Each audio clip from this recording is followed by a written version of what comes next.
dapat nag-iingat ka sa bawat galaw mo bilang pagtanaw ng utang na loob. Like mother, like son. Nasa ospital daw mami mo. Giniit ni Divine kay Rafael na naiintindihan niya si Atty. Manuel na walang limit ang gagawin ng isang magulang para sa kanyang anak. Napansin naman ni Rafael na may problema na naman sila Divine at Felicia, kaya agad sinabi ni Divine na napapadalas na naman ang pagkikita nila ng daddy niya at problema yun para sa kanya dahil kaagaw niya ang ex-husband niya sa anak niya, lalo't ilang beses na siyang niloko nito na agad namang sinaad ni Rafael na tatay pa rin siya ni Felicia. Giniit naman ni Divine na magkampihan silang mga lalaki, lalo't naging cheater din si Rafael, pero sinaad niyang tapos na ang bagay na yun. Pero mas inasar ni Divine na once a cheater is still a cheater. Agad namang nag-disagree si Rafael pero giniit ni Divine na ilang beses siyang niloko ng asawa niya, kaya agad tinanong ni Rafael kung kailan napuno si Divine, na agad niyang sinabi na noong nakakuha na siya ng kapalit. Sabay nakipag-eye to eye kay Rafael. Nahulog na ang loob ni Divine kay Rafael, lalo't matagal na silang magkakilala, mula mga binata at dalaga sila, pero hindi sila ang nagkatuluyan. Habang naiinis nang naghihintay si Mercedes na pinaghanda pa niya ng dinner ng asawa niya, kaya napainom itong mag-isa. Sinubukan niyang tawagan si Rafael pero pinapatayan siya ng cellphone, kaya mas nagduda siya at mas lalong napraning.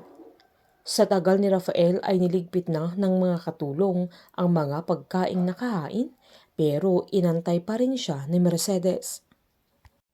Dahil naman sa sobrang kalasingan ni Divine ay sinuway na siya ni Rafael, na agad namang giniit ni Divine na sa loob ng 2 linggo ay i-a-announce na nila ang candidacy ni Rafael, sabay sinaad niyang ang daming mga opinyon ni Jaime na iniisip pa din niya kung sino sa kanila ni Eleazar ang tatakbo sa pagiging Pangulo at Vice President, kaya natahimik naman si Rafael. Dahil hindi naman makontak ni Mercedes si Rafael ay agad niyang tinawagan si Randy, kaya nalaman niya si Divine ang kasama niya at nagdi-dinner sila sa labas. Dahil dito ay mas nagalit si Mercedes, kaya agad niyang tinanong kung asaan sila, na agad namang sinabi ni Randy. Saktong pinatigil naman ni Rafael sa pag-inom si Divine dahil nasobrahan na niyang uminom, na pinatayo niya ito para makauwi na sila, pero pumalag si Divine. Nagdrama pa ito na dahil kinakaya niya kahit mahirap ang proseso ng annulment nila, na agad namang sinaad ni Rafael na baka mahal pa siya ng asawa niya, na mangiyak-ngiyak na sinaad ni Divine na may mahal na siyang iba, sabay niyakap niya si Rafael, kaya niyakap din siya nito.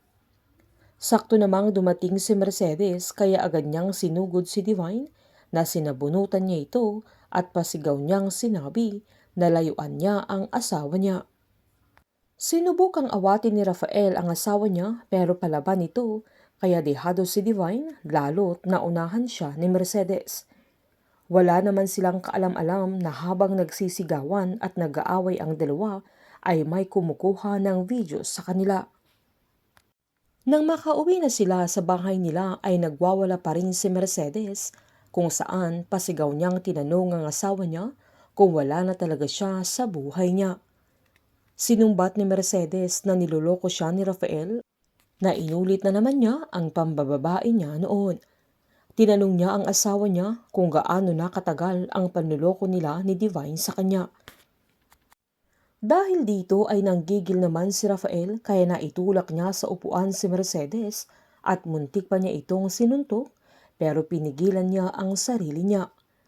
Galit niyang sinabihan ang asawa niya na tumahimik siya, lalo't hindi niya alam ang sinasabi niya, sabay sinaad niyang tinutulungan sila ni Divine para ayusin yung gulong pinasok ni Justine, sabay sinabihan niya si Mercedes na napakakitid ng utak niya, kaya humagulgol naman ito.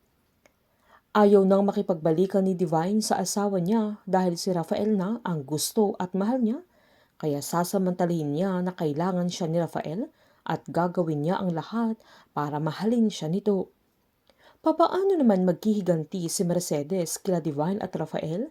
Lalo't paulit-ulit na itong nasaktan. Habang magagalit naman si Jaime kay Mercedes dahil magva-viral ang video nila, kaya isusumbat niya ang tulong nito sa kanya na dahilan na mapipressure si Mercedes at pagtatangkaan niya ang buhay niya. Painit ng painit ang mga tagpo, sabay-sabay po nating subaybayan ang advance episode ng Pamilya Sagrado dito lamang po sa aking channel. Patuloy lamang pong manood at mag-subscribe para ma-update po kayo sa mga susunod na episode. Marami pong salamat.